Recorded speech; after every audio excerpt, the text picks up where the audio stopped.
Hello, this is Vince from Sniper Day Trading, and today is December 11th, Friday, and the start of the market was right in here at 6:30. The first trade of the day was long, and this is identifying small turns in scalp mode. That's pretty much how I was trading later in the day. Took quite a few trades later today, and I believe these were all the trades that my method would have given me had I been trading during this time. Um, Anyway, the start of the day was here with a long, followed by a short, followed by a long, and then another short. And again, these are in scalp mode where I capture 2, 3, or 4 ticks with high percentage success ratio there. And let's just keep going here so I can get through some of these turns here.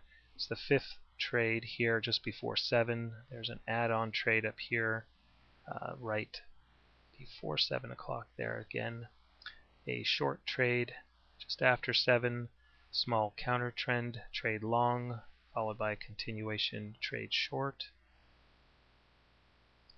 There's a long trade there at 7:25, followed by a small counter trend trade short, followed by another long. And sometimes I elect to skip the counter trend trades if I don't think I'm going to get my target, and that's a lot of times when I just trade for smaller smaller tick returns, but very highly accurate. This box represents a bigger turning point that I probably would have seen had I been trading for a multiple point return on that particular trade. And a lot of times I will just trade out of scalp mode until I see something that jumps out at me, and I believe this would have been one trade, the area that I would have been able to identify had I been trading at that time. But I did start trading around 8:30. The trading day was kind of slow, still really not that much volume and or movement. First trade was flat. Second trade was kind of looking for a point. I tried to grab 3 ticks afterwards and couldn't get it, and it dropped down.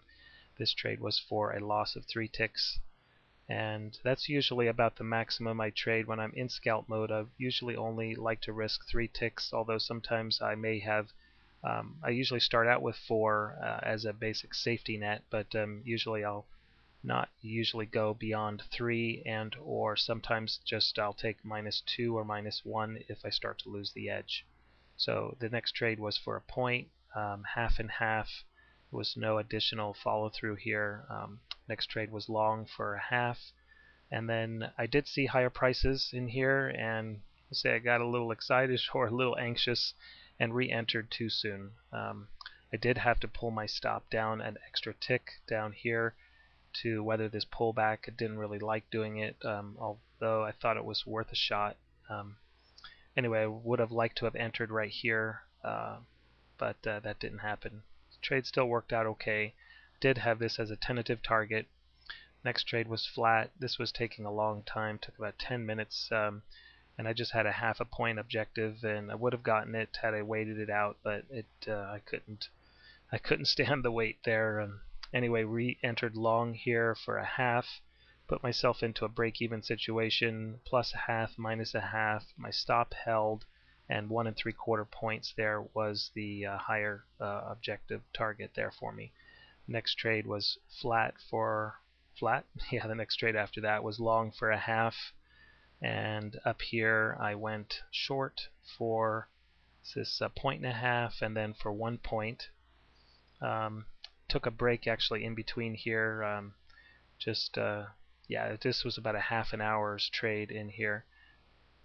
The next trade was flat. I did have just a half a point objective in here. This took like 5 or 10 minutes. Really nothing started to go dead, and so I just closed it out at flat. It went up right after I closed it out, but that was fine. On the other side of this move was where the prices pushed up for a point, and I think that was my last trade. Most of the trades I've taken, except for that one, you notice I've only take like 1 or 2 ticks of heat on most of these trades. So that's really what I like to see. There's a couple of potential trades there towards the end of the day. But those are the trades I took, and the ones that I pointed out earlier. And so anyway, that's it.